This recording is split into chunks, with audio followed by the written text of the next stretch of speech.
ದಿಕ್ಸೂಚಿ ಸುಜೋಗ್ ಥೆರಪಿ ಕ್ಲಾಸ್ಗೆ ಸ್ವಾಗತ. Okay right. So will start. Sujok therapy ಬಗ್ಗೆ ಮಾಹಿತಿ ಕೊಟ್ಟಿದ್ದೀನಿ. ಸೊ ಸುಜೋಗ್ ಥೆರಪಿಯ ಇನ್ವೆಂಟರ್ ಈಸ್ ಪಾರ್ಕ್ ಜಿಯೋ.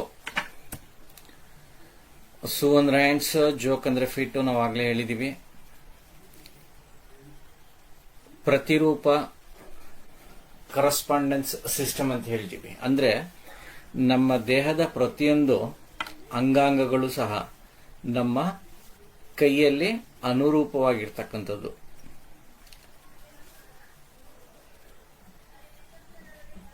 ಮೊದಲನೇದಾಗಿ ನಮ್ಮ ಸಂಪೂರ್ಣ ದೇಹನ ಎಷ್ಟು ಭಾಗಗಳನ್ನಾಗಿ ವಿಂಗಡಿಸಿದ್ವಿ ಅನ್ನೋದನ್ನು ನೋಡೋಣ. ನಮ್ಮ ದೇಹನ ಮೊದಲು 4 ಭಾಗವಾಗಿ ವಿಂಗಡಿಸ್ತೀವಿ. ಅದು ಹೇಗೆ ಅಂದ್ರೆ, ಹೊಕ್ಕಳು ಮಧ್ಯಭಾಗ, ಈ ಹೊಕ್ಕಳಿಂದ ಕೆಳಗಡೆ ಒಂದು ಭಾಗ, ಹೊಕ್ಕಳಿಂದ ಮೇಲ್ಗಡೆ ಒಂದು ಭಾಗ. ಸೊ ನಾವು ಹೊಕ್ಕಳನ್ನ ಮಾರ್ಕ್ ಮಾಡ್ಕೊಂಡಾಗ ಒಂದು ಕೆಳಭಾಗ ಬರುತ್ತೆ, ಒಂದು ಮೇಲ್ಭಾಗ ಬರುತ್ತೆ. ಹಾಗೆ ಈ ಮೂಗಿನ ನೇರ ಇದೆಯಲ್ವಾ, ಈ ಮೂಗಿನ ನೇರಕ್ಕೆ ನಾವು ಲೈನ್ ಹಾಕಿದಾಗ ಅವಾಗ 4 ಭಾಗ ಆಗುತ್ತೆ. ಒಂದು ಬಲಭಾಗ, ಹೊಕ್ಕಳಿಂದ ಮೇಲ್ಭಾಗ ಒಂದು ಬಲಭಾಗ, ಹೊಕ್ಕಳಿಂದ ಮೇಲ್ಭಾಗ ಎಡಭಾಗ, ಹೊಕ್ಕಳಿಂದ ಕೆಳಗಡೆ ಒಂದು ಬಲಭಾಗ ಮತ್ತು ಒಂದು ಎಡಭಾಗ. ಈ ರೀತಿಯಾಗಿ 4 ಭಾಗಗಳನ್ನಾಗಿ ವಿಂಗಡಿಸ್ಕೊಳ್ತೀವಿ. ಇದರಲ್ಲಿ ನಾವು ಸುಜೋಕ್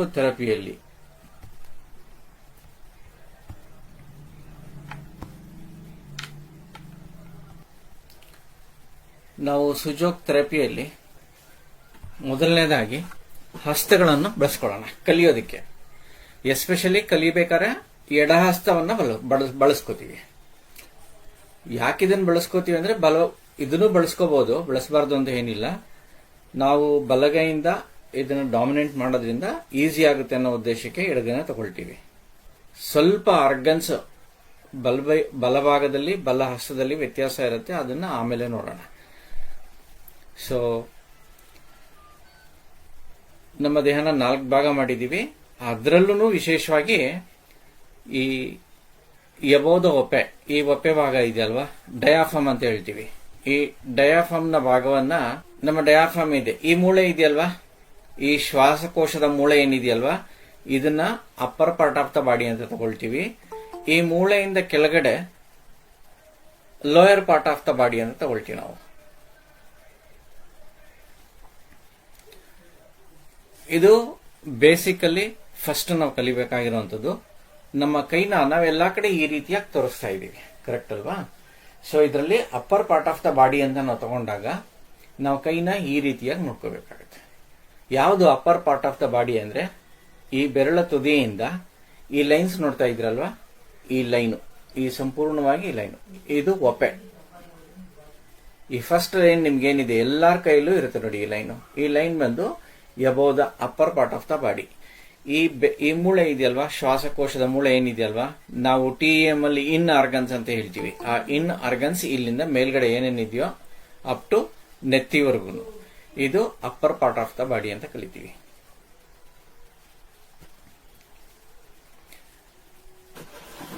ಇದು full upper part of the body.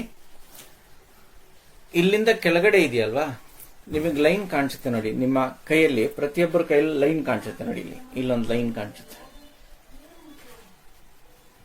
ಈ ಲೈನ್ ಇಂದ ಇಲ್ಲಿವರೆಗೂ, ಇಲ್ಲಿಂದ ಸಂಪೂರ್ಣವಾಗಿ ಇಲ್ಲಿ ತನಕ lower part of the body ಅಂತ ಕರಿತೀವಿ. ಆವಾಗ ಕೈನ ಹೀಗಿಟ್ಕೊಳ್ತೀವಿ. ಟ್ರೀಟ್ಮೆಂಟ್ ಮಾಡ್ಬೇಕಾದ್ರೆ ಲೋಯರ್ ಪಾರ್ಟ್ ಆಫ್ ದ ಬಾಡಿಗೆ ನಾವು ಟ್ರೀಟ್ ಮಾಡಬೇಕಾದ್ರೆ ಈ ರೀತಿಯಾಗಿ ಇಟ್ಕೊಂಡು ನಾವು ಟ್ರೀಟ್ ಮಾಡ್ತೀವಿ. Upper part of the body treat ಮಾಡಬೇಕಾದ್ರೆ ಈ ರೀತಿಯಾಗಿ ಇಟ್ಕೊಂಡು ನಾವು ಅಪ್ಪರ್ ಪಾರ್ಟ್ ಆಫ್ ದ ಬಾಡಿನ ಟ್ರೀಟ್ ಮಾಡ್ತೀವಿ. ಪೇಷಂಟ್ಗೆ ನೀವು ಎಲ್ಲಿ ಟ್ರೀಟ್ ಮಾಡಬೇಕು ಫಸ್ಟ್ ಡಿಸೈಡ್ ಮಾಡ್ಕೊಳ್ಳಿ. Upper part of the body treat ಮಾಡಬೇಕಾ, ಈ ರೀತಿಯಾಗಿ ಇಟ್ಕೊಂಡು ಡಯಾಗ್ನೈಸ್ ಮಾಡ್ಕೊಳ್ಳಿ. ನೀವು ನೋಡಿದ ತಕ್ಷಣ ನಿಮಗೆ ಆರ್ಗನ್ಸ್ ಕಾಣಿಸ್ಬೇಕು.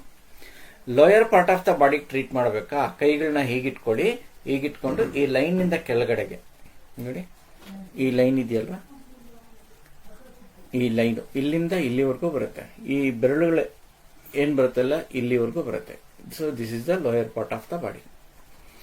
ಇದು ಪೂರ್ತಿ ಅಬ್ಡಮಿನ್, ಇದು ಲಿಮ್ಸ್ ಅಂಡ್ ಲೆಗ್ಸ್.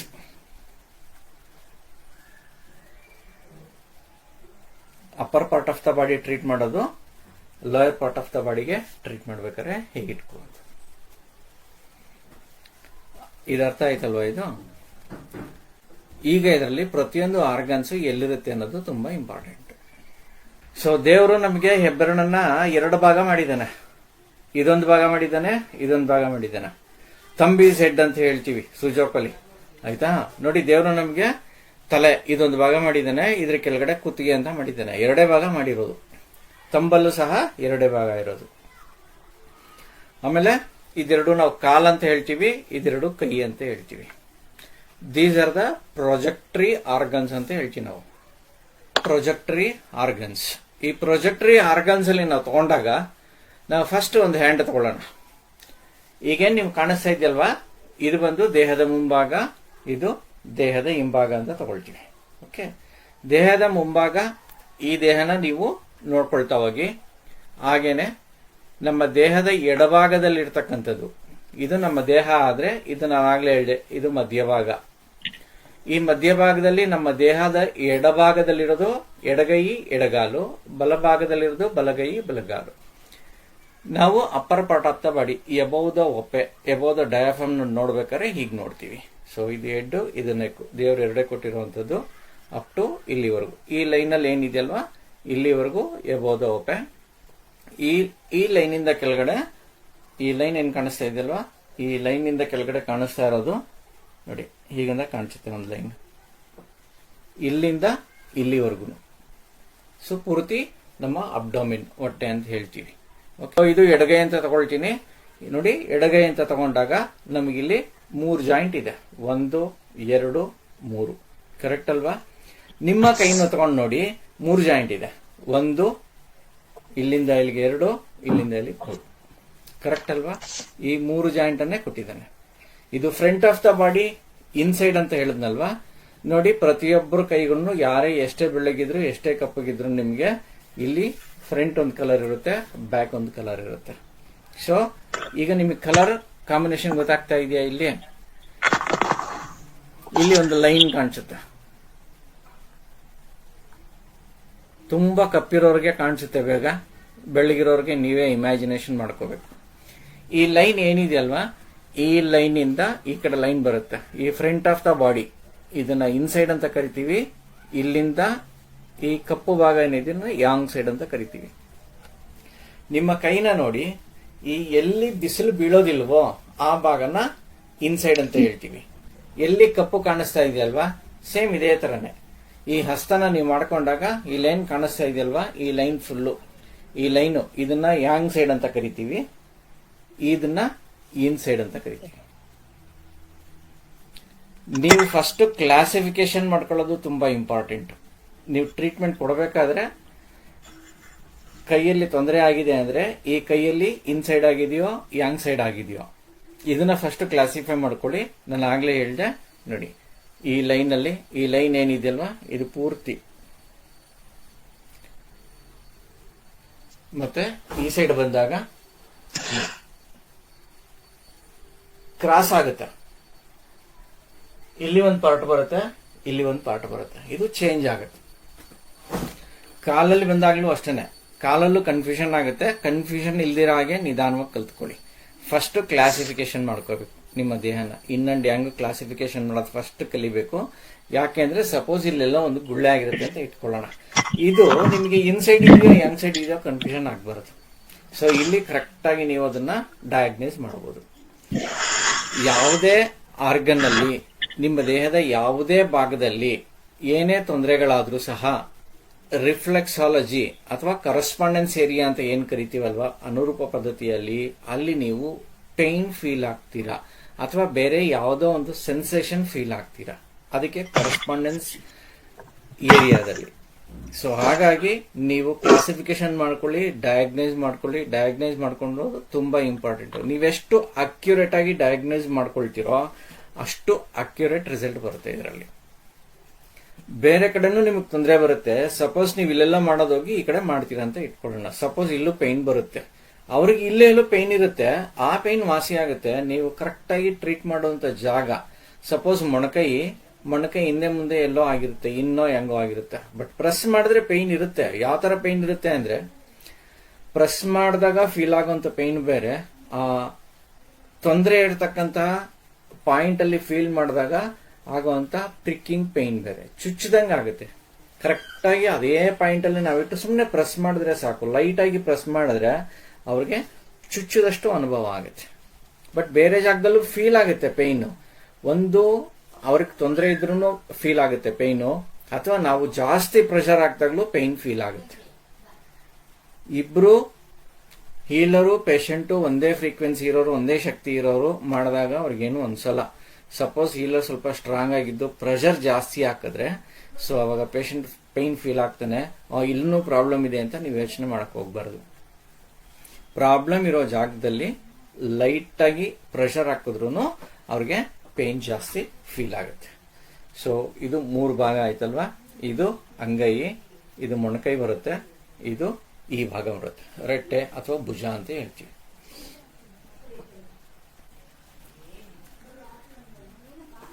ಇದು ಎಬೋದು ಒಪೆ ಅಲ್ವಾ ಇದು. ಸೊ ಇದಿಷ್ಟು ಜಾಗ ಎಬೋದು ಒಪೆ. ನಿಮ್ಮ 2 ಶೋಲ್ಡರ್ಸು ಎಬೋದು ಒಪೆ ಅಂದ್ರೆ ಈ ಭಾಗದಲ್ಲಿ ಬರುತ್ತೆ, ಕರೆಕ್ಟಾ? ಇಲ್ಲಿಂದ ಇದ್ರ ಮಧ್ಯದಲ್ಲಿ ಬರುತ್ತೆ. ಸೊ ಅವಾಗ ನಾವು ಕ್ಲಾಸಿಫಿಕೇಶನ್ ಹೇಗೆ ಮಾಡ್ಕೋಬೇಕು ನೋಡಿ. ಇದು ಇನ್ಸೈಡ್, ಈಗ ನೀವು ನೋಡ್ತಾ ಇದ್ರಲ್ವಾ, ಇದು ಇನ್ಸೈಡ್, ಯಾಂಗ್ ಸೈಡ್. ಇದು ಕೈ ಅಂತ ಹೇಳೋದಲ್ವಾ, ಇದು ಭುಜ. ಇದು ಇಲ್ಲಿಂದ ಇಲ್ಲಿಗೆ ನಿಮ್ಗೆ ಭುಜ ಬರುತ್ತೆ.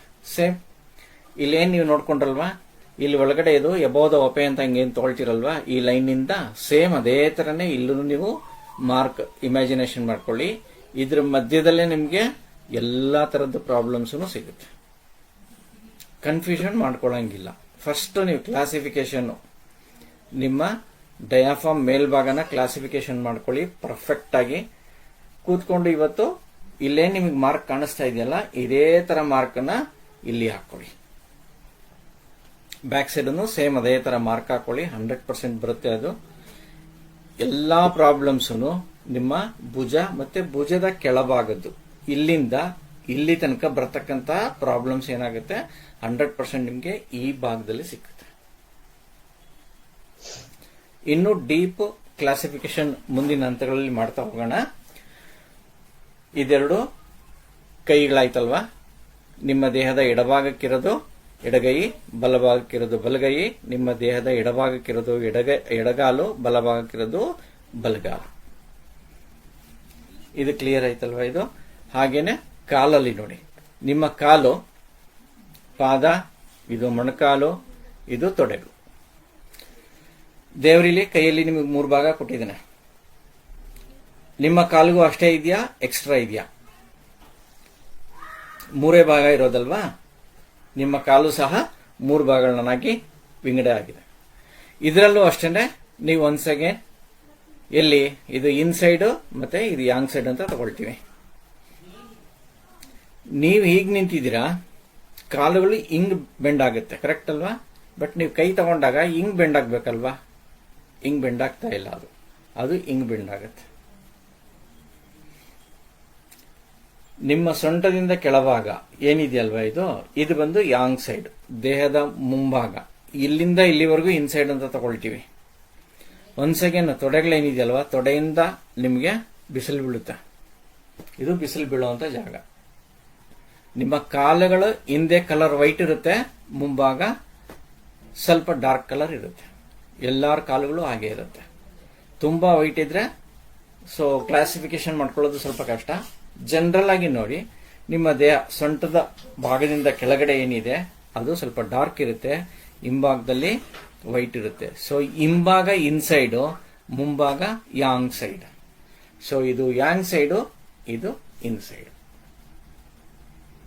ಈ 2 ಕಾಲುಗಳನ್ನ ತಗೊಂಡಾಗ ಇದು ಇಲ್ಲಿ ಉಲ್ಟಾ ಆಗುತ್ತೆ ನಿಮ್ಗಿದು. ದೇಹದ ಮುಂಭಾಗ ಪೂರ್ತಿ ಅಂತ ಹಿಂಗೆ ಹೇಳ್ತೀವಿ, ಬಟ್ ಕಾಲುಗಳು ತಗೊಂಡಾಗ ಕಾಲುಗಳು ನಿಮ್ಮ ಸೊಂಟದಿಂದ ಕೆಳಗಡೆ ಬರೋದನ್ನ ಇನ್ಸೈಡ್ ಅಂತ ಹೇಳ್ತೀವಿ. ಸೊಂಟದಿಂದ ದೇಹದ ಮುಂಭಾಗದಲ್ಲಿ ಸೊಂಟದಿಂದ ಮುಂದೆ ಬರೋದನ್ನ ಯಾಂಗ್ ಸೈಡ್ ಅಂತ ಕರಿತೀವಿ. ಇಲ್ಲಿ ಕನ್ಫ್ಯೂಷನ್ ಆಗ್ಬೇಡಿ. ಕಾಲುಗಳು ಕರೆಕ್ಟ್ ಆಗಿ ಫೋಲ್ಡ್ ಆಗುತ್ತೆ, ಯಾಂಗ್ ಸೈಡ್ ಇಂದನೇ ಫೋಲ್ಡ್ ಆಗುತ್ತೆ ಇಲ್ಲಿ ನಮಗೆ. ಈ ಕಾಲುಗಳು ಸಹ ಯಾಂಗ್ ಸೈಡ್ ಇಂದನೇ ಫೋಲ್ಡ್ ಆಗುತ್ತೆ, ಇನ್ ಸೈಡ್ಗೆ ಫೋಲ್ಡ್ ಆಗೋದು. ಕರೆಕ್ಟ್ ಇದೆಯಲ್ವಾ? ನಮ್ಗೆ ನೋಡೋದಿಕ್ಕೆ ಉಲ್ಟಾ ಆದಂಗೆ ಕಾಣಿಸುತ್ತೆ, ಬಟ್ ಇಲ್ಲ, ಅದು ಫೋಲ್ಡಿಂಗ್ ಕರೆಕ್ಟ್ ಆಗಿದೆ. ಇಲ್ಲಿ ಯಾಂಗ್ ಸೈಡ್ ಇದೆ, ಇನ್ ಸೈಡ್ ಇದೆ. ನಿಮ್ಮ ಕಾಲುಗಳು ಸಹ ಒಳಗಡೆಗೆ ಅಂದ್ರೆ ಇನ್ ಸೈಡ್ಗೆ ಫೋಲ್ಡ್ ಆಗುತ್ತೆ. ಹೀಗೆ ಅಬ್ಸರ್ವ್ ಮಾಡ್ಕೊಳ್ಳಿ ನಿಮ್ ಕಾಲುಗಳು ಯಾವ ತರ ಫೋಲ್ಡ್ ಆಗ್ತಾ ಇದೆ ಅಂತ. ಅದೇ ರೀತಿಯಾಗಿ ದೇವರು ಇಲ್ಲಿ ಕ್ರಿಯೇಟ್ ಮಾಡಿರೋದು. ಸೊ ಇಲ್ಲಿ ಕನ್ಫ್ಯೂಷನ್ ಆಗೋದು ಬೇಡ. ದೇಹದ ಮುಂಭಾಗ ನಮಗೆ ಮೊಣಕಾಲುಗಳು ಮುಂದೆ ಕಾಣಿಸ್ತಾ ಇದೆ. ಇಲ್ಲಿ ಸರ್ ಮೊಣಕಾಲುಗಳು ಇಲ್ಲೇ ಬರಬೇಕಲ್ವಾ? ಇದು ಹಿಂಭಾಗದ್ದು, ಇದು ಮುಂಭಾಗದ್ದು. ಬಿಸಿಲು ಬೀಳುವಂತ ಜಾಗ ಅಂತ ಹೇಳ್ತೀವಿ ನಾವು. ಸೂರ್ಯನ ನಿಂತ್ಕೊಂಡಾಗ ಇಲ್ಲಿ ಬರುತ್ತೆ, ಬಿಸಿಲು ಬೀಳುತ್ತೆ ಇದಕ್ಕೆ ಜಾಸ್ತಿ. ಆಕ್ಚುಲಿ ಇನ್ಸೆಕ್ಟ್ ಸಿಸ್ಟಮ್ಗೆ ಹೋಲಿಕೆ ಮಾಡ್ಕೊಳ್ತೀವಿ. ಇದರಲ್ಲಿ 3 ತರ ಇದೆ: ಕರೆಸ್ಪಾಂಡೆನ್ಸ್, ಇನ್ಸೆಕ್ಟ್, ಮಿನಿ ಸಿಸ್ಟಮ್ ಮತ್ತು ಪ್ಲಸ್ ಮೈಕ್ರೋ ಸಿಸ್ಟಮ್. ಮೈಕ್ರೋ ಸಿಸ್ಟಮ್ನ ಅವಶ್ಯಕತೆ ಇಲ್ಲ ಈಗ. ಮೈಕ್ರೋ ಸಿಸ್ಟಮ್ ತುಂಬಾ ಕಡಿಮೆ ಯೂಸ್ ಮಾಡೋದು. ಮೈಕ್ರೋ ಸಿಸ್ಟಮ್ ಮಾಡಿದಾಗ 1 ಪಿನ್ ಹಾಕಿದ್ರೆ 4-5 ಕಾಯಿಲೆಗಳು ವಾಸಿ ಆಗುತ್ತೆ ಅದರಲ್ಲಿ. ಸುಜೋಕ್ ಅಕ್ಯುಪಂಕ್ಚರಲ್ಲಿ ನಾವು ಮೈಕ್ರೋ ಸಿಸ್ಟಮ್ ಯೂಸ್ ಮಾಡ್ತೀವಿ. ಇಲ್ಲಿ ಬರೀ ಕರೆಸ್ಪಾಂಡೆನ್ಸ್ ಇದನ್ನ ಕರೆಸ್ಪಾಂಡೆನ್ಸ್ ಇಡೀ ದೇಹ ನಾವು ಬೆರಳಲ್ಲಿ ತಗೊಂಡಾಗ ನಾವು ಅದನ್ನ ಇನ್ಸೆಕ್ಟ್ ಅಂತೀವಿ. ಒಂದು ಬೆರಳಲ್ಲಿ ಕೇವಲ ಒಂದೇ ಒಂದು ಭಾಗನ ತಗೊಂಡಾಗ ಅದನ್ನ ಮಿನಿ ಸಿಸ್ಟಮ್ ಅಂತೀವಿ. ಈ 3 ಸಿಸ್ಟಮ್ನ ನೀವು ಕಲ್ತ್ಕೊಂಡ್ರೆ ಸಾಕು. ಇದು ಅರ್ಥ ಆಯ್ತಲ್ವ ನಿಮ್ಗೆ ಇವಾಗ? ಇದು ದೇಹದ ಮುಂಭಾಗ ಅಂತ ಹೇಳಿದೀನಿ. ಇದು ಎಬೋದ ಒಪ್ಪೆ, ದೇಹದ ಮೇಲ್ಭಾಗ. ಇದು ದೇಹದ ಕೆಳಭಾಗ. ನಮ್ಮ ತಲೆ ಮತ್ತು ಕುತ್ತಿಗೆ ಬೆರಳಲ್ಲಿ 2 ಪಾರ್ಟ್ ಇದೆ. ಇದಿಷ್ಟು ದೇಹದ ಮೇಲ್ಭಾಗಕ್ಕೆ ಸಂಬಂಧ ಆಯಿತು. ಇದಿಷ್ಟು ಬಂದು ನಿಮಗೆ ಲಂಗ್ ಮತ್ತೆ ಹಾರ್ಟ್ ಆಕ್ಯುಪೈ ಮಾಡಿರುವಂತ ಜಾಗ. ಈ ದೇಹದ ಮುಂಭಾಗದಲ್ಲಿ ನಮಗೆ 2 ಕಾಲು, 2 ಕೈಗಳು. ಇಲ್ಲಿ ಏನು ಬಿಲೋ ದ ಡಯಾಫ್ರಮ್ ಅಂತ ಹೇಳ್ತೀವಲ್ವಾ? ಸೊ ಇಲ್ಲಿ ನಿಮಗೆ large intestine, small intestine plus urinary bladder, ನಮ್ಮ ಆರ್ಗನ್ಸ್ ಎಲ್ಲೂ ಇಲ್ಲೇ ಬರುತ್ತೆ. ನಿಮ್ಮ ಬೆನ್ನುಹುರಿ ದೇಹದ ಹಿಂಭಾಗದಲ್ಲಿರೋದಲ್ವಾ? ಸೊ ಈ ಕಡೆ ಬರುತ್ತೆ ಬೆನ್ನುಹುರಿ. ಎಲ್ಲಿಂದ ಸ್ಟಾರ್ಟ್ ಆಗಿದೆ? ಇದು ತಲೆ, ಅಲ್ಲಿಂದ ಕೆಳಗಡೆ ಕುತ್ತಿಗೆ, ಇಲ್ಲಿಂದ ಸ್ಟಾರ್ಟ್ ಆಗುತ್ತೆ. ಈ ಜಾಯಿಂಟ್ ಇದೆಯಲ್ವಾ? ಈ ಜಾಯಿಂಟ್ ಇಂದ ನಿಮಗೆ ಬೆನ್ನುಹುರಿ ಸ್ಟಾರ್ಟ್ ಆಗುತ್ತೆ. ಇಲ್ಲಿಂದ ನಿಮಗೆ ಎಷ್ಟಿದೆ? ಕುತ್ತಿಗೆ ಅಲ್ವಾ? ಸೊ ಕುತ್ತಿಗೆ ಅಂತ ಹೇಳ್ತೀವಿ ಸರ್ವೈಕಲ್ಲು ಇಷ್ಟು ಬರುತ್ತೆ. ಇಲ್ಲಿಂದ ಇಲ್ಲಿವರೆಗೂ ಸರ್ವೈಕಲ್ ಬರುತ್ತೆ. ಎಬೋದ ಒಪೆಯಲ್ಲಿ ನಿಮಗೆ ಥೊರಾಸಿಕ್ ಬರುತ್ತೆ. ಕರೆಕ್ಟ್ ಅಲ್ವಾ? ಲಂಗ್ಸ್ ಹಿಂಭಾಗನೇ ಅಲ್ವಾ ಥೊರಾಸಿಕ್ ಬರೋದು? ಅರ್ಧ ಲಂಗ್ಸ್ ವರ್ಗೂ ಬರುತ್ತೆ, ಅರ್ಧದಿಂದ ಕೆಳಗಡೆ ಥೊರಾಸಿಕ್ ಕಂಟಿನ್ಯೂ ಆಗುತ್ತೆ. ಇಲ್ಲಿ ಈ ನೆಕ್ ಪೋರ್ಷನ್ ಇದೆಯಲ್ವಾ? ಇಲ್ಲಿಗೆ ಎಂಡ್ ಆಗುತ್ತೆ. ನೆಕ್ ಪೋರ್ಷನ್ ಅಂದ್ರೆ ಸರ್ವೈಕಲ್ ಇಲ್ಲಿ ಎಂಡ್ ಆಗುತ್ತೆ, ಇಲ್ಲಿಂದ ಥೊರಾಸಿಕ್ ಪೋರ್ಷನ್ ಸ್ಟಾರ್ಟ್ ಆಗುತ್ತೆ. ಥೊರಾಸಿಕ್ T8 ವರೆಗೂ ಇಲ್ಲಿ ಬರುತ್ತೆ, T9 ಇಂದ ರಿಮೈನಿಂಗ್ ಇಲ್ಲಿಂದ ಸ್ಟಾರ್ಟ್ ಆಗುತ್ತೆ ಅಪ್ ಟು ಕಾಕ್ಸಿಕ್ ವರ್ಗು. ಸ್ಪೈನಲ್ ಕಾರ್ಡ್ ಸ್ಪ್ಲಿಟ್ ಆಗುತ್ತೆ ನಿಮಗೆ. ಇಲ್ಲಿ ಅರ್ಧ ಬರುತ್ತೆ, ಈ ಭಾಗದಲ್ಲಿ ಅರ್ಧ ಬರುತ್ತೆ ಇಲ್ಲಿವರೆಗೂ. ಇದು ಸರ್ವೈಕಲ್ಲು, ಇದು ಥೊರಾಸಿಕ್ 8 ಇಲ್ಲಿಗೆ ಎಂಡ್ ಆಗುತ್ತೆ, ಪ್ಲಸ್ ಇಲ್ಲಿಂದ ಸ್ಟಾರ್ಟ್ ಆಗುತ್ತೆ. ನಿಮ್ಗೆ ಆಗ್ಲಿ ಇಲ್ಲಿ ಲೈನ್ ತೋರಿಸಿದ್ನಲ್ವಾ? ಅದೇ ತರ ನೀವು ಈ ಕಡೆ ಬಂದ್ರೆ ನೋಡಿ, ಇಲ್ಲಿ ಈ ಸೆಂಟರ್ ಪಾರ್ಟ್ ಅಲ್ಲಿ ನೀವು ಸ್ವಲ್ಪ ಹಿಂಗ್ ಮಸಾಜಿಂಗ್ ಪ್ರೆಸ್ ಮಾಡಿ ನೋಡಿದ್ರೆ ನಿಮ್ಗೆ ಇಲ್ಲಿ ಗುಣಿ ಕಾಣಿಸುತ್ತೆ. ಇಲ್ಲಿ ಗುಣಿ ಇದೆ. ಈ ಗುಳಿಯಿಂದ ನಿಮ್ಗೆ ಸ್ಟಾರ್ಟ್ ಆಗುತ್ತೆ. T8 ಇಲ್ಲಿಗೆ ಎಂಡ್ ಆದ್ರೆ T9 ಇಂದ ಇಲ್ಲಿ ನಿಮ್ಗೆ ಸ್ಟಾರ್ಟ್ ಆಗುತ್ತೆ. ಥೊರಾಸಿಕ್ 9 ಇಂದ ಅಪ್ ಟು ಕಾಕ್ಸಿಕ್ ವರೆಗೂ ಇಲ್ಲಿಗೆ ಎಂಡ್ ಆಗುತ್ತೆ.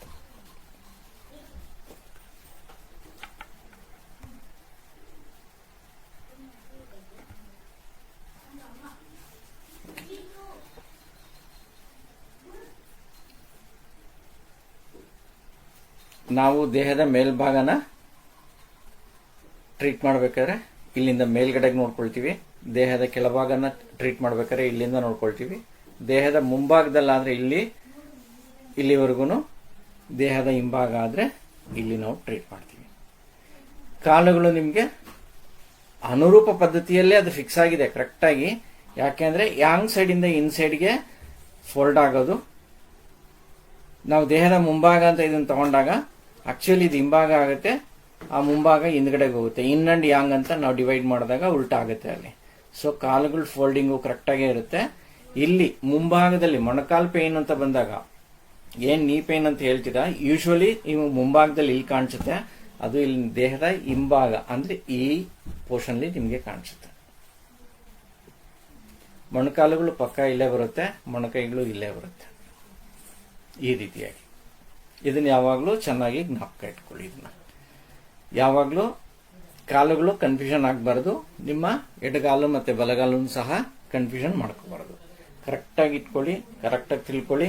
ಇವತ್ತೇನೆ ನಿಮಗೆ ಇಂಟರ್ನೆಟ್ ಅಲ್ಲಿ ಹೋಗಿ ಸುಜೋಕ್ ಇಮೇಜಸ್ ಅಂತ ಹಾಕಿದ್ರೆ ಬರುತ್ತೆ. ಸುಜೋಕ್ ಇಮೇಜಸ್ ನ ಓಪನ್ ಮಾಡಿ, ಸುಜೋಕ್ ಇಮೇಜಸ್ ಅಲ್ಲಿ ಆರ್ಗನ್ಸ್ ಹೇಗಿದೆ ಸೇಮ್ ಅದೇ ತರ ಡ್ರಾಫ್ಟ್ ಮಾಡ್ಕೊಳ್ಳೋದು ಅಭ್ಯಾಸ ಮಾಡ್ಕೊಳ್ಳಿ ಕ್ಲೀನ್ ಆಗಿ ನಿಮ್ಮ ಕೈ ಮೇಲೆ. ಪೇಷಂಟ್ ಕೈಗಳನ್ನ ಹಿಂಗ್ ನೋಡಿದ ತಕ್ಷಣ ನಿಮ್ಗೆ ಏನು ಕಾಣಿಸ್ಬಾರ್ದು. ಇಲ್ಲಿ ಕಾಣಿಸ್ಬೇಕಾಗಿರೋದು ಬರೀ ಆರ್ಗನ್ಸ್.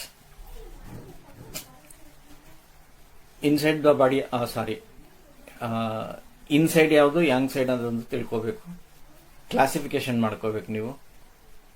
ಬಿಲೋ ದ ನೋವೆಲ್ ಇದೆಯಾ, ಬಿಲೋ ಅಪ್ಪರದ ನೋವೆಲ್ ಇದೆಯಾ ಅಂತ ತಿಳ್ಕೋಬೇಕು. ಬಿಲೋ ದ ಡಯಾಫಾಮ, ಅಪ್ಪರದ ಡಯಾಫಾಮ ಅಂತಾನೆ ತಿಳ್ಕೋಬೇಕು. ಫಸ್ಟ್ ಕ್ಲಾಸಿಫಿಕೇಶನ್ ಮಾಡ್ಕೋಬೇಕು. ನೀವು ಟ್ರೀಟ್ ಮಾಡಕ್ ಮುಂಚೆ ಫಸ್ಟ್ ನೀವು ಡಯಾಗ್ನೈಸ್ ಮಾಡಬೇಕಾಗಿರೋದು ಕರೆಸ್ಪಾಂಡೆನ್ಸ್ ಸಿಸ್ಟಮ್ ಅಲ್ಲಿ ದೇಹದ ಮೇಲೆ ಆಗಿರ್ತಕ್ಕಂತಹ ಪ್ರಾಬ್ಲಮ್ ಕೈಯಲ್ಲಿ ಯಾವ ಭಾಗದಲ್ಲಿ ಬರುತ್ತೆ ಅನ್ನೋದು ತುಂಬಾ ಇಂಪಾರ್ಟೆಂಟ್. ಫಸ್ಟ್ ನಾವು ಇಲ್ಲಿ ಥೆರಪಿಯಲ್ಲಿ ಅಂತ ತಗೊಂಡಾಗ ಫಸ್ಟ್ ಪ್ರೆಷರ್ ಹಾಕ್ತೀವಿ. ಸುಜೋಕ್ ಆಕ್ಯೂ ಪ್ರೆಷರ್ ಸಿಸ್ಟಮ್ ಆ ಕರೆಕ್ಟ್ ಆಗಿ ಡಯಾಗ್ನೈಸ್ ಮಾಡಬೇಕು. ಆ ಭಾಗದಲ್ಲಿ ಪೈನ್ ಇದೆಯಾ ಇಲ್ಲ ಅಂತ ಕನ್ಫರ್ಮ್ ಮಾಡ್ಕೋಬೇಕು. ಸಪೋಸ್ ಅಲ್ಲಿಲ್ಲ ಅಂದ್ರೂ ಅಕ್ಕಪಕ್ಕದಲ್ಲಿ ಇದೆಯಾ ಅನ್ನೋದನ್ನು ನಾವು ನೋಡ್ಕೋಬೇಕಾಗತ್ತೆ ಫಸ್ಟ್. ಕೆಲವು ಸಾರಿ ಪೈನು ನಮಗೆ ಮಾಲ್ ಪ್ರಾಕ್ಟೀಸ್ ಆಗುತ್ತೆ. ನಾವು ಡಯಾಗ್ನೈಸ್ ಮಾಡಿರೋ ಜಾಗದಲ್ಲಿ ಇರಲ್ಲ, ಅಕ್ಕಪಕ್ಕದಲ್ಲಿ ಇರುತ್ತೆ ಪೈನ್.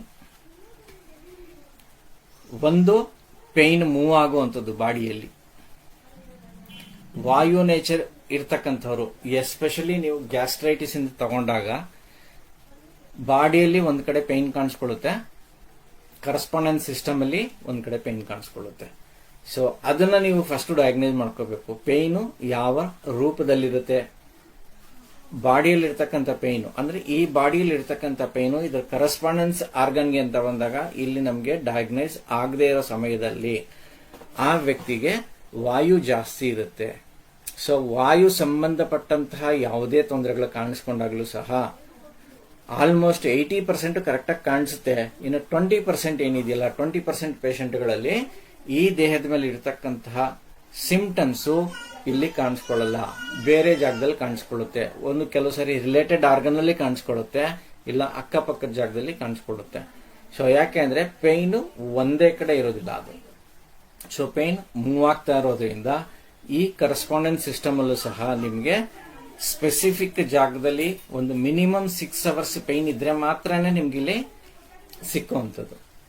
ಆ 6 ಅವರ್ಸ್ ಮಧ್ಯದಲ್ಲಿ ಪೈನ್ ಮೂವ್ ಆಗ್ತಾ ಹೋದ್ರೆ ಇಲ್ಲೂ ಸಹ ಆ ಪೈನ್ ಪಾಯಿಂಟ್ ಮೂವ್ ಆಗ್ತಾ ಇರುತ್ತೆ, ಬೇರೆ ಬೇರೆ ಜಾಗಕ್ಕೆ ಹೋಗುತ್ತೆ. ಅಥವಾ ರೂಟ್ ಕಾಸ್ ಇದೆಯಲ್ವ, ರೂಟ್ ಕಾಸ್ಗೆ ಹೋಗಿ ಕೂತ್ಕೊಳ್ಳುತ್ತೆ ಪೈನ್. ಅವಾಗ ಗ್ಯಾಸ್ಟ್ರಿಕ್ ಎಕ್ಸಾಂಪಲ್, ಗ್ಯಾಸ್ಟ್ರಿಕ್ ಜಾಸ್ತಿ ಆದಾಗ, ಗ್ಯಾಸ್ಟ್ರಿಕ್ ಅಥವಾ ಅಸಿಡಿಟಿ ಯಾವ್ದಾದ್ರು ಸರಿ, ಕೆಲವು ಪೇಷಂಟ್ ಅಲ್ಲಿ, ಎಲ್ಲಾ ಪೇಷಂಟ್ ಅಲ್ಲೂ ಈ ಸಿಂಪ್ಟಮ್ಸ್ ಕಾಣಿಸ್ಕೊಳ್ಳೋದಿಲ್ಲ. ಜಾಸ್ತಿ ಆದಾಗ ಜಾಯಿಂಟ್ ಪೇನ್ಸ್ಗಳು ಕಾಣಿಸ್ಕೊಳ್ಳುತ್ತೆ. ಯಾವ ಜಾಯಿಂಟ್ ಬೇಕಾದ್ರೂ ಆಗ್ಬೋದು. ಫಿಸಿಕಲ್ ಬಾಡಿಯಲ್ಲಿರುತ್ತೆ ಪೇನು, ನೀವು ಇಲ್ಲಿ ತಗೊಂಡಾಗ ಇಲ್ಲಿ ಡಯಾಗ್ನೈಸ್ ಮಾಡಕ್ಕಾಗಲ್ಲ. ಮೊಣಕಾಲು ನೋವು ಇರ್ಬೋದು, ಸೊಂಟ ನೋವು ಇರ್ಬೋದು, ಅಥವಾ ಬ್ಯಾಕ್ ಪೇನ್ ಇರ್ಬೋದು. ಅವನಿಗೆ ಗೊತ್ತಿರಲ್ಲ, ಅವನಿಗೆ ಅಸಿಡಿಟಿನೂ ಗೊತ್ತಿರಲ್ಲ, ಗ್ಯಾಸ್ಟ್ರಿಕ್ ಗೊತ್ತಿರೋದಿಲ್ಲ. ಆ ಸಿಂಪ್ಟಮ್ಸ್ ಯೂಶುವಲಿ ಗ್ಯಾಸ್ಟ್ರಿಕ್ ಅಸಿಡಿಟಿ ಅಂದ್ರೆ ಇಲ್ಲಿಂದ ಮೇಲ್ ಬರಬೇಕು, ಹೊಟ್ಟೆ ಭಾಗದಲ್ಲಿ ಬರಬೇಕು, ಯೂಶುವಲಿ ನಾವು ಹಂಗೆ ಅಂದ್ಕೊಳ್ತೀವಿ. ಬಟ್ ಕೆಲವು ಪೇಷಂಟ್ ಅಲ್ಲಿ, ಒಂದು 20% ಆಫ್ ದ ಪೇಷಂಟ್ಗಳಲ್ಲಿ ಅಸಿಡಿಟಿ ಅಥವಾ ಗ್ಯಾಸ್ಟ್ರಿಕ್ ಆದಾಗ ಅವ್ರಿಗೆ ಬ್ಯಾಕ್ ಪೈನ್ ಬರುತ್ತೆ, ಜಾಯಿಂಟ್ ಪೈನ್ಸ್ ಬರುತ್ತೆ. ಕೆಲವರಿಗೆ ಕೈಗಳಲ್ಲಿ ಈ ಜಾಯಿಂಟ್ ಇದೆಯಲ್ವಾ, ಇಲ್ಲಿ ಮಾತ್ರನೇ ಪೈನ್ ಬರುತ್ತೆ. ಅವ್ರಿಗೆ ಗೊತ್ತೇ ಆಗೋದಿಲ್ಲ, ನನ್ಗೆ ಹೊಟ್ಟೆ ಖಾಲಿ ಇದ್ದಂಗೆ ಮಾತ್ರನೇ ಪೈನ್ ಬರುತ್ತೆ ಅಂತ ಅವ್ರಿಗೆ ಡಯಾಗ್ನೈಸ್ ಮಾಡ್ಕೊಳ್ಳೋಕೆ ಆಗಲ್ಲ. ಇನ್ನೂ ಕೆಲವು ಪೇಷಂಟ್ಗೆ ಗ್ಯಾಸ್ಟ್ರಿಕ್ ಅಸಿಡಿಟಿ ಜಾಸ್ತಿ ಆದಾಗ ಅವರಲ್ಲಿ ಕಫ ಕಟ್ಬಿಡುತ್ತೆ. ಎಲ್ಲಾ ಪೇಷಂಟ್ ಅಲ್ಲೂ ಹಿಂಗೆ ಆಗುತ್ತಾ? ಇಲ್ಲ. ಹೇಳಿದಲ್ಲ, 80% ಆಫ್ ದ ಸಿಂಪ್ಟಮ್ಸ್ ಕರೆಕ್ಟ್ ಆಗಿರುತ್ತೆ. ಇನ್ನು 20% ಆಫ್ ದ ಪೇಷಂಟ್ಸ್ ಈ ರೀತಿಯಾದಂತಹ ಪೆಕ್ಯುಲಿಯರ್ ಸಿಂಪ್ಟಮ್ಸ್ ಅಲ್ಲಿ ಇರ್ತವೆ. ಈ ಸಿಂಪ್ಟಮ್ಸ್ ನ ನಾವು ತಲೆಯಲ್ಲಿ ಇಟ್ಕೊಂಡೇ ಟ್ರೀಟ್ ಮಾಡಬೇಕು. ಪ್ರತಿ ಸಾರಿ ಟ್ರೀಟ್ ಮಾಡಬೇಕಾದ್ರೂ ಡೀಟೇಲ್ಸ್ ತಗೋಬೇಕು. ಪ್ರತಿಯೊಂದು ಪೇಷಂಟ್ನ ನಿಧಾನವಾಗಿ ಪ್ರತಿಯೊಂದು ಕ್ವಶನ್ಸ್ನ ಕೇಳಿ ಯಾವ ಯಾವ ಸಮಯದಲ್ಲಿ ಯಾವ ಯಾವ ಸಿಂಪ್ಟಮ್ಸ್ ಬರುತ್ತೆ ಅನ್ನೋದನ್ನು ಸಹ ನಾವು ತಿಳ್ಕೋಬೇಕು. ಇಲ್ಲಿ ಆ ಸಿಂಪ್ಟಮ್ಸ್ ಕೋರಿಲೇಟ್ ಆಗ್ತಾ ಇದೆಯಾ ಅನ್ನೋದನ್ನು ನಾವು ನೋಡ್ಬೇಕಾಗುತ್ತೆ. ವಿಶೇಷವಾಗಿ ನಿಮ್ಗೆ ಯಾವಾಗಲೂ ಕನ್ಫ್ಯೂಷನ್ ಕೊಡುವಂತಂದ್ರೆ ಈ ಗ್ಯಾಸ್ಟ್ರಿಕ್ ಮತ್ತೆ ಅಸಿಡಿಟಿ ಒಂದೇನೆ. ಈ ಗ್ಯಾಸ್ಟ್ರಿಕ್, ಅಸಿಡಿಟಿ, ಪೈನು, ಕಫ ಈ ಮೂರನ್ನು ಒಂದು ಟ್ರಯಾಂಗಲ್ ತರ ನೋಡ್ಕೊಳ್ಳಿ ನೀವು. ಗ್ಯಾಸ್ಟ್ರಿಕ್ ಇದೆ, ಪೈನು ಇದೆ, ಕಫ ಇದೆ. ಈ ಕಾಂಬಿನೇಷನ್ ಬಂದಾಗ ನೀವು ನೋಡ್ಬೇಕಾಗಿರೋದು ಫಸ್ಟ್ ಅವನ ಹೊಟ್ಟೆ ಸರಿಗಿದೆಯಾ ಇಲ್ವಾ ಅನ್ನೋದು. ಅವನ ಹೊಟ್ಟೆನ ನೀವು ಒಂದ್ಸರಿ ಸರಿ ಮಾಡ್ಬಿಟ್ರೆ ನಿಮ್ಗೆ ಆ ಪೈನು, ಕಫ ಎಲ್ಲನೂ ಕಡಿಮೆ ಆಗೋಗುತ್ತೆ. ಕೆಲವ್ರಿಗೆ ಬರೀ ಪೈನ್ ಇರುತ್ತೆ, ಕೆಲವ್ರಿಗೆ ಬರೀ ಕಫ ಇರುತ್ತೆ. ಸೊ ನಾವಿಲ್ಲಿ ವಾತ, ಪಿತ್ತ, ಕಫನ ನೋಡಕ್ ಆಗೋದೇ ಇಲ್ಲ. ನೀವು ವಾತ, ಪಿತ್ತ, ಕಫ ಅಂತ ನೋಡಿದಾಗ ಕನ್ಫ್ಯೂಷನ್ ಆಗುತ್ತೆ ನಮ್ಗೆ. ಅವಾಗ ವ್ಯಕ್ತಿ ಸಣ್ಣಗೆ ವಿಂಡ್ ಜಾಸ್ತಿ ಇರುತ್ತೆ, ಅವನಿಗೆ ಗ್ಯಾಸ್ಟ್ರಿಕ್ ಇರುತ್ತೆ, ನೋಡಿದ್ರೆ ಕಫ ಇರುತ್ತೆ. ಗ್ಯಾಸ್ಟ್ರಿಕ್ ಕೇಳಿದ್ರೆ ಅವನಿಗೆ ಗ್ಯಾಸ್ಟ್ರಿಕ್, ಅಸಿಡಿಟಿ ಏನೂ ಇಲ್ಲ, ನನಗೆ ನಾನು ಫಸ್ಟ್ ಕ್ಲಾಸ್ ಆಗಿದ್ದೀನಿ ಅಂತ ಹೇಳ್ತಾನೆ ಅವನು. ಬಟ್ ಅವ್ನಿಗೆ ಯಾವ ಸಿಂಪ್ಟಮ್ಸು ಹೊಟ್ಟೆಯಲ್ಲಿ ಕಾಣಿಸಲ್ಲ. ಇಲ್ಲಿ ಆಗಿದ್ದು ಎಲ್ಲಾನು ಅವನಿಗೆ converted into pain or phlegm accumulation in the lungs. So ಈ ತರ ಸಿಂಪ್ಟಮ್ಸ್ ಅಲ್ಲಿ ನೀವು ಸುಜೋಕಲ್ಲಿ ನೀವು ಕನ್ಫ್ಯೂಷನ್ ಆಗ್ತೀರಾ. ಸೊ ಈ ಸಿಂಪ್ಟಮ್ಸ್ಗಳನ್ನ ತುಂಬಾ ಜಾಗರೂಕತೆಯಿಂದ ನೀವು ನೋಡ್ತಾ ಹೋಗ್ಬೇಕು. ನಿಮ್ಮ ತಲೆಭಾಗ ಅಂತ ಹೇಳಿದ್ನಲ್ವಾ ಇದನ್ನ, ಈ ತಲೆಭಾಗದಲ್ಲಿ ನೀವೆಲ್ಲೇ ಪ್ರಾಬ್ಲಮ್ ಇದ್ರೂ ಸಹ ನೀವು ನೋಡ್ಕೋಬೇಕಾಗಿರೋದು ಫಸ್ಟ್ ಕ್ಲಾಸಿಫಿಕೇಶನ್. ನಿಮ್ಮ ತಲೆಯ ಹಿಂಭಾಗದಲ್ಲಿ ಇದೆಯಾ ಅಥವಾ ಮುಂಭಾಗದಲ್ಲಿ ಇದೆಯಾ ಪ್ರಾಬ್ಲಮ್? ತಲೆಯ ಮುಂಭಾಗದಲ್ಲಿದ್ರೆ ನೋಡಿ, ಇದು ಮೇಲ್ಗಡೆ, ಇದು ಹಣೆ ಭಾಗ ಮತ್ತೆ ನೆತ್ತಿ ಎರಡೂ ಇಲ್ಲೇ ಸೇರ್ಕೊಳ್ಳುತ್ತೆ. ತುಂಬಾ ಕಡಿಮೆ ಗ್ಯಾಪ್ ಅಲ್ಲಿ ನಿಮ್ಗೆ ಗೊತ್ತಾಗುತ್ತೆ ಹಣೆ ಭಾಗ ಮತ್ತೆ ನೆತ್ತಿ. ಹಾಗಾದ್ರೆ ಹಿಂಭಾಗದಲ್ಲಿ ಇಲ್ಲಿದ್ರೆ ನಾವು ಈ ನೈಲ್ ಮೇಲೆ ಟ್ರೀಟ್ ಮಾಡಬಹುದಾ? ಮಾಡಬಹುದು, ಪ್ರೆಷರ್ ಕೊಡ್ಬೋದು, ಏನ್ ತೊಂದರೆ ಇಲ್ಲ. ನೀಡ್ಲಿಂಗ್ ಎಲ್ಲ ಹಾಕಕ್ಕಾಗಲ್ಲ, ಸೀಡ್ ಕಟ್ಟಕ್ಕಾಗಲ್ಲ, ಬಟ್ ಪ್ರೆಷರ್ ಕೊಡಬಹುದು. ಇದ್ರ ಮೇಲೂ ಪ್ರೆಷರ್ ಕೊಟ್ರೆ ರಿಸಲ್ಟ್ ಬರುತ್ತೆ. ಅಥವಾ ಇದಕ್ಕೆ ಕರೆಸ್ಪಾಂಡೆನ್ಸ್ ಸಿಸ್ಟಮ್ ಅಂತ ಏನ್ ಹೇಳ್ತೀವಲ್ವಾ, ಈ ಉಗುರು ಕೆಳಗಡೆ ಇರೋ ಭಾಗ ಇದೆಯಲ್ವಾ, ಈ ಭಾಗದಲ್ಲಿ ನಾವು ಟ್ರೀಟ್ಮೆಂಟ್ ಕೊಟ್ರು ಈ ತಲೆಯ ಹಿಂಭಾಗದಲ್ಲಿ ಇರ್ತಕ್ಕಂತಹ ಯಾವುದೇ ತೊಂದರೆಗಳು ನಾವು ಸಾಲ್ವ್ ಮಾಡಬಹುದು. Not only pine.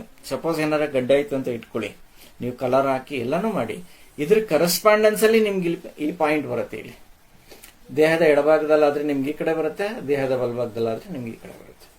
ಇಲ್ಲಿ ಕರೆಕ್ಟ್ ಆಗಿ ಎಕ್ಸಾಕ್ಟ್ ಆಗಿ ಇಲ್ಲೆಲ್ಲಿದೆ ಅಂತ ನೋಡ್ಕೊಳ್ಳಿ. ಇದಕ್ಕೆ ರಿಲೇಟೆಡ್ ಆಗಿರೋ ಈ ಪೈನ್ ಏನಿದೆಯಲ್ಲ, ಈ ಪೈನ್ಗೆ ಸ್ಟಿಮ್ಯುಲೇಷನ್ಸ್ ಕೊಡೋದು, ಮಸಾಜ್ ಕೊಡೋದು, ಸ್ಟಾರ್ ಮ್ಯಾಗ್ನೆಟ್ ಹಾಕೋದು, ಇಲ್ಲೂ ಸಹ ಕಲರ್ ಥೆರಪಿನ ಕೊಡುವಂಥದ್ದು. ನಾವು ದೊಡ್ಡದಾಗಿ ಕಲರ್ ಹಾಕ್ತಿವಿ, ಸುತ್ತು ಕಲರ್ ಹಾಕ್ತಿವಿ ಅಲ್ವಾ. ಆಯುರ್ವೇದಿಕ್ ಅಂತ ತಗೊಂಡಾಗ, ಹೆಡ್ ಅಂತ ತಗೊಂಡಾಗ ಇಷ್ಟು ಫುಲ್ ಕಲರ್ ಹಾಕ್ತಿವಿ. ಅಕಸ್ಮಾತ್ ಇಲ್ಲಿ ಸ್ಪೆಸಿಫಿಕ್ ಪಾಯಿಂಟ್ ಅಲ್ಲಿ ನಿಮ್ಗೆ ಪ್ರಾಬ್ಲಮ್ ಇದೆ ಅಂತ ಗೊತ್ತಾಯ್ತಲ್ಲ, ಸಿಂಗಲ್ ಒಂದು ಡಾಟ್ ಇಟ್ರೆ ಸಾಕು, ಅಷ್ಟು ರಿಸಲ್ಟ್ ಇದರಲ್ಲೇ ಬರುತ್ತೆ. ಇನ್ನೂ ಎಫೆಕ್ಟ್ ಇನ್ನೂ ಫಾಸ್ಟ್ ಆಗ್ಬೇಕಾ, ಲೇಸರ್ ಥೆರಪಿ ತಗೊಳ್ಳಿ. ಏನ್ ಕಲರ್ ಕೊಡ್ತೀರಾ ಆ ಕಲರ್ ಲೇಸರ್ನ ಇಲ್ಲಿ 1 ರಿಂದ 3 ನಿಮಿಷ ಆ ಇದ್ರ ಮೇಲೆ ಬಿಡಿ, ಇನ್ನೂ ಫಾಸ್ಟ್ ಆಗಿ ರಿಸಲ್ಟ್ ಬರುತ್ತೆ. ಸುಜೋಕಲ್ಲಿ ಸುಮಾರು ಒಂದು 8 ವಿಧವಾದಂತಹ ಥೆರಪಿಗಳಿದೆ. ಎಲ್ಲಾ ಥೆರಪಿಗಳನ್ನು ನೀವು ಕಲಿಯುವಂತ ಅವಶ್ಯಕತೆ ಇಲ್ಲ. ಒಂದು ಥೆರಪಿಯಲ್ಲಿ ನೀವು ಮಾಸ್ಟರ್ ಆಗಿ ಫಸ್ಟ್ ಸುಜೋಕ್ ಕರೆಸ್ಪಾಂಡೆನ್ಸ್ ಮತ್ತೆ insect system, mini system, organs ಎಲ್ಲೆಲ್ಲಿದೆ ಅಂತ ಮಾಸ್ಟರ್ ಆಗಿ ಅದರಲ್ಲಿ ನೀವು ಎಲ್ಲಾ ಪಾಯಿಂಟ್ಗಳನ್ನು ಪ್ರೆಷರ್ ಮುಖಾಂತರವಾಗಿ ನೋಡುವಂಥದ್ದು. ಒಂದು ಕೈಯಲ್ಲಾದ್ರೂ ಮಾಡಬಹುದು, ಇಲ್ಲ ಜಿಮ್ಮಿ ತಗೊಂಡು ಮಾಡಬಹುದು. ನಿಮ್ಮಲ್ಲೆಲ್ಲರೂ ಜಿಮ್ಮಿ ನೋಡಿದ್ದೀರಾ, ನೀವು ಪ್ರೋಬ್ ನೋಡಿದ್ದೀರಾ, ಪ್ರೋಬ್ ಗೊತ್ತು. ಆ ಪ್ರೋಬ್ ಮುಖಾಂತರವಾಗಿ ಪ್ರಿಸೈಸ್ ಪಾಯಿಂಟ್ ಅನ್ನ ಐಡೆಂಟಿಫೈ ಮಾಡಬೇಕು. ನೀವು ಯಾವಾಗ ನೀವು ಪ್ರಿಸೈಸ್ ಪಾಯಿಂಟ್ ಅನ್ನು ನೀವು ಐಡೆಂಟಿಫೈ ಮಾಡ್ಕೊಳ್ತೀರೋ, ನೀವು ಕಲರ್ ಆದ್ರೂ ಹಾಕಿ, ಸ್ಟಾರ್ ಮ್ಯಾಗ್ನೆಟ್ ಆದ್ರೂ ಹಾಕಿ, ಮೋಕ್ಸನ್ ಆದ್ರೂ ಹಾಕಿ, ಯಾವ್ದಾದ್ರು ಹಾಕಿ, ರಿಸಲ್ಟ್ ಫಾಸ್ಟ್ ಆಗಿ ಬರುತ್ತೆ. ಮೋಕ್ಸ ಹಾಕಿದ್ರೆ ಜಾಸ್ತಿ, ಸ್ಟಾರ್ ಹಾಕಿದ್ರೆ ಕಡಿಮೆ, ಕಲರ್ ಹಾಕಿದ್ರೆ ವ್ಯತ್ಯಾಸ ಆಗುತ್ತಾ? ಇಲ್ಲ. ಎಲ್ಲವೂ ನಿಮಗೆ maximum up to 40 to 60% result ಕೊಡುತ್ತೆ. 40 to 60%, ಇನ್ ಅನದರ್ 40 to 60% ನೀವು ಬೇರೆ ರೀತಿಯಾದಂತಹ ಥೆರಪಿಗಳನ್ನ ಇದಕ್ಕೆ ಅಡಾಪ್ಟ್ ಮಾಡ್ಕೊಳ್ಳೇಬೇಕು. ಯಾವುದೇ ಮಾಡ್ಕೊಳ್ಳಿ, ಅಲಾಂಗ್ ವಿತ್ ಸುಜೋಕ್ ಥೆರಪಿ, ಬೇರೆ ಯಾವ್ದಾದ್ರು ಥೆರಪಿಗಳನ್ನ ಮಾಡ್ಕೊಳ್ಳಿ, ರಿಸಲ್ಟ್ ಫಾಸ್ಟ್ ಆಗಿ ಬರುತ್ತೆ. Front of the body, back of the body, ಇದು ಇನ್ನು ಮತ್ತೆ ಯಾಂಗ್ ಕೊಟ್ಟಿದ್ದೀನಿ. ನಿಮ್ಮ ಬಾಡಿ ಮೇಲ್ಗಡೆ ಇನ್ ಅಂಡ್ ಯಾಂಗ್ ನೋಡ್ಕೋಬೇಕಾದ್ರೆ ಹುಷಾರಾಗಿ ಚೆಕ್ ಮಾಡ್ಕೊಳ್ಳಿ. So in is always white colour, yang is always dark color.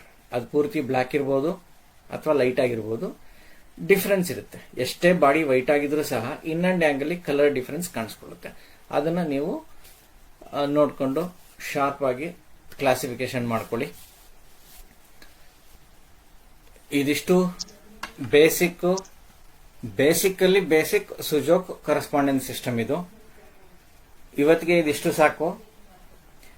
ಇವತ್ತು ನೀವೆಲ್ಲ ಏನ್ ಮಾಡ್ತೀರಾ ಅಂದ್ರೆ ನೆಟ್ ಅಲ್ಲಿ ಸುಜೋಕ್ ಥೆರಪಿ ಇಮೇಜಸ್ ನ ತೆಗೀರಿ. ಆ ಪ್ರತಿಯೊಂದು ಆರ್ಗನ್ ಅನ್ನ ನೀವು ಕಲರ್ ಸ್ಕೆಚ್ ಅಲ್ಲಿ ನೀವು ಡ್ರಾ ಮಾಡ್ತಾ ಹೋಗಿ. ನಾನಿಲ್ಲಿ ಡ್ರಾ ಮಾಡಿ ತೋರ್ಸಕ್ ನನಗೂ ಸ್ವಲ್ಪ ಕಷ್ಟ ಅನಿಸ್ತಾ ಇದೆ. ನಾನು ಎಲ್ಲ ಪ್ಲಾನ್ ಮಾಡ್ಕೊಂಡಿದ್ದೆ, ಕಷ್ಟ ಅನಿಸ್ತಾ ಇದೆ ಅದು.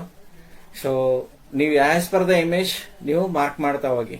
ಒಂದ್ ವಾರ ಅಭ್ಯಾಸ ಮಾಡ್ಕೊಳ್ಳಿ, ಪರ್ಫೆಕ್ಷನ್ ನಿಮ್ಗೆ 100% ಸಿಗುತ್ತೆ. ಇದು ಕರೆಸ್ಪಾಂಡೆನ್ಸ್ ಸಿಸ್ಟಮ್ ಅಲ್ಲಿ ಮಾಡ್ಕೊಳ್ತಾ ಹೋಗಿ. ಇದಕ್ಕೆ ಸೂಟ್ ಆಗೋಂಥ ಬುಕ್ಸ್ ಸಾಕಷ್ಟಿದೆ ಮಾರ್ಕೆಟ್ ಅಲ್ಲಿ. ಒಂದು ಸುಜೋಕ್ ಬುಕ್ ನೀವೆಲ್ಲ ನೋಡಿದಿರಾ, ಯೆಲ್ಲೋ ಕಲರ್ದಿದೆ. ಅದರಲ್ಲಿ ಸ್ವಲ್ಪ ಅಡ್ವಾನ್ಸ್ ಆಗಿ ಅಂತ ಹೋದ್ರೆ ಈ ತರ ಬುಕ್ ಬರುತ್ತೆ ನಿಮಗೆ.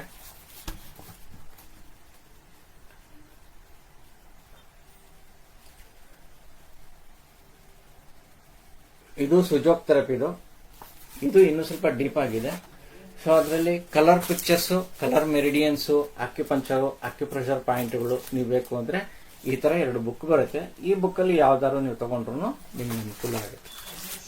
ಬೇಸಿಕ್ ಬಂದು ಆ ಯೆಲ್ಲೋ ಕಲರ್ ಬುಕ್ ನೀವು ನೋಡಿದ್ರೆ, ಸ್ವಲ್ಪ ಅಡ್ವಾನ್ಸ್ಡ್ ಅಂತ ತಗೊಂಡಾಗ ಪೂರ್ತಿ ಸುಜೋಕ್ಕೆ ಕರೆಸ್ಪಾಂಡೆನ್ಸ್ ಇರೋದು. Correspondence mini, correspondence insect, mini ಮತ್ತೆ ಮೈಕ್ರೋ ಸಿಸ್ಟಮ್ ಇದ್ರಲ್ಲಿ ಸಿಗುತ್ತೆ ನಿಮಗೆ. ಈ ಬುಕ್ ಅಲ್ಲಿ ಸಂಪೂರ್ಣವಾದಂತ ಮಾಹಿತಿ ಇರುತ್ತೆ. ಬಟ್ ಎಲ್ಲ ಪೂರ್ತಿ ಆಂಗ್ಲ ಭಾಷೆ, ಇಂಗ್ಲಿಷ್ ಅಲ್ಲೇ ಇರುತ್ತೆ. ಸೊ ಇವತ್ತಿನ ಸೆಷನ್ ಈ ಬೇಸಿಕ್ ಕರೆಸ್ಪಾಂಡೆನ್ಸ್ ಥೆರಪಿಗೆ ಮುಗಿಸೋಣ. ಸೊ ನೆಕ್ಸ್ಟ್ ಸೆಷನ್ ಅಲ್ಲಿ ಯಾವ್ಯಾವ ಅಂಗಾಂಗಗಳು ಯಾವ್ಯಾವ ಜಾಯಿಂಟ್ಗಳಲ್ಲಿ ಬರುತ್ತೆ, ಯಾವ್ಯಾವ ಭಾಗದಲ್ಲಿ ಬರುತ್ತೆ ಅನ್ನೋದನ್ನ ತಿಳಿಸ್ತೀನಿ. ಒಂದೊಂದೇ ವಿಶೇಷವಾಗಿ ನಿಮ್ಗೆ ಅಂಗಾಂಗಗಳನ್ನ ತಿಳಿಸ್ಕೊಡ್ತೀನಿ. ಪ್ರತಿಯೊಂದು ಅಷ್ಟನ್ನೇ. ನಾವ್ ಇಲ್ಲಿಂದ ಇಲ್ಲಿಗೆ ನೋಡೋದು ಇದು ಬರೀ ತಲೆ, ಇದು ಬರೀ ಕುತ್ತಿಗೆ ಅಂತ ಯೋಚನೆ ಮಾಡ್ತೀವಿ. ಬಟ್ ಈ ಕುತ್ತಿಗೆಯಲ್ಲಿ ಎಷ್ಟೆಷ್ಟು ಪ್ರಾಬ್ಲಮ್ ಬರುತ್ತೆ, ಯಾವ ತರ ಪ್ರಾಬ್ಲಮ್ಗಳು ನಾವು ಇಲ್ಲಿ ಡಯಾಗ್ನೈಸ್ ಮಾಡ್ಕೋಬಹುದು, ಇದಕ್ಕೆ ರಿಲೇಟೆಡ್ ಆಗಿರ್ತಕ್ಕಂತಹ ಬೇರೆ ಯಾವ ಆರ್ಗನ್ಗಳಲ್ಲಿ ಇರುತ್ತೆ. ಫಾರ್ ಎಕ್ಸಾಂಪಲ್ ತೋರಿಸ್ತೀನಿ. ನಾವು ಇಲ್ಲಿ ಟ್ರೀಟ್ ಮಾಡಿದ್ರೆ ಇಲ್ಲಿರೋ ಪ್ರಾಬ್ಲಮ್ ಸಾಲ್ವ್ ಆಗುತ್ತೆ. ಈ ಭಾಗದಲ್ಲಿರೋದು ಜಾಯಿಂಟ್ ಪೇನ್ಸ್ ಇರುತ್ತೆ, ಅವ್ರಿಗೆ ಥೈರಾಯ್ಡ್ ಪ್ರಾಬ್ಲಮ್ ಇರುತ್ತೆ. ನೀವೆಲ್ಲೆಲ್ಲೋ ಏನೇನೋ ಟ್ರೀಟ್ ಮಾಡ್ತೀರಾ, ಕಾಳು ಹಾಕ್ತೀರಾ, ಕಲರ್ ಹಾಕ್ತೀರಾ, ಎಲ್ಲ ಹಾಕ್ತೀವಿ. 15 ದಿವಸ ತಿಂಗಳು ಪೂರ್ತಿ ಕ್ಯೂರ್ ಆಗ್ಬಿಡುತ್ತೆ, ಮತ್ತೆ ಬರುತ್ತೆ. ಯಾಕೆ? ಅವ್ರಿಗೆ ಥೈರಾಯ್ಡ್ ಇರೋದೇ ಗೊತ್ತಿರೋದಿಲ್ಲ. ನಾವು ಇಲ್ಲಿ ಡಯಾಗ್ನೈಸ್ ಮಾಡಿದ್ರೆ 100% ಗೊತ್ತಾಗುತ್ತೆ. ಕೆಮಿಕಲ್ ಲೆವೆಲ್, ಎನರ್ಜಿ ಲೆವೆಲ್ ಅಲ್ಲೇನೆ ನಾವಿಲ್ಲಿ ಡಯಾಗ್ನೈಸ್ ಮಾಡಬಹುದು. ಥೈರಾಯ್ಡ್ ಪ್ರಾಬ್ಲಮ್ ಇರೋದಿಲ್ಲ. ಫಸ್ಟ್ ಕೇಳಬೇಕು ಥೈರಾಯ್ಡ್ ಇದೆಯಾ ಅಂತ. ಅವ್ರಿಲ್ಲ ಅಂತಾರೆ. ಇಲ್ಲಿ ಡಯಾಗ್ನೈಸ್ ಆಗುತ್ತೆ. ನೀವು ಹೇಳ್ಬಾರ್ದು ನಿಮಗೆ ಥೈರಾಯ್ಡ್ ಇದೆ ಅಂತ. ಪೇಷಂಟ್ ಓಡೋಗ್ಬಿಡ್ತಾರೆ, ನನಗೆ ಥೈರಾಯ್ಡ್ ಇಲ್ಲ, ಇವ್ರು ಥೈರಾಯ್ಡ್ ಇದೆ ಅಂತ ಹೇಳ್ತಾರೆ ಅಂತ. ನೀವು ಇಲ್ಲಿ ಟ್ರೀಟ್ ಮಾಡಿ, ಅವ್ರಿಗೆ ನೋವು ಕಡಿಮೆ ಆಗುತ್ತೆ. ಅವ್ರಿಗೆ ಹೇಳಕ್ಕೆ ಹೋಗ್ಬೇಡಿ ನಾನು ಥೈರಾಯ್ಡ್ ಇದೆ, ನಿಮ್ಗೆ ಥೈರಾಯ್ಡ್ ಟ್ರೀಟ್ಮೆಂಟ್ ಕೊಡ್ತೀನಿ ಅಂತ.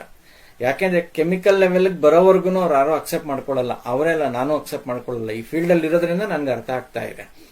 ಸೊ ನೋಡಿ, ಸಿಂಪ್ಟಮ್ಸ್ ಇಲ್ಲಿ ಥೈರಾಯ್ಡ್ ಸಿಂಪ್ಟಮ್ಸ್ ಇರುತ್ತೆ. ಥೈರಾಯ್ಡ್ಗೂ ಟ್ರೀಟ್ಮೆಂಟ್ ಕೊಡಿ, ಪ್ಲಸ್ ಆಟೋಮೆಟಿಕ್ ಆಗಿ ಈ ಕಾಲ್ಗೂ ಟ್ರೀಟ್ಮೆಂಟ್ ಕೊಡಿ, ಅಥವಾ ಸೊಂಟ ನೋವಿರೋರಿಗೆ ಸೊಂಟಕ್ಕೂ ಟ್ರೀಟ್ಮೆಂಟ್ ಕೊಡಿ.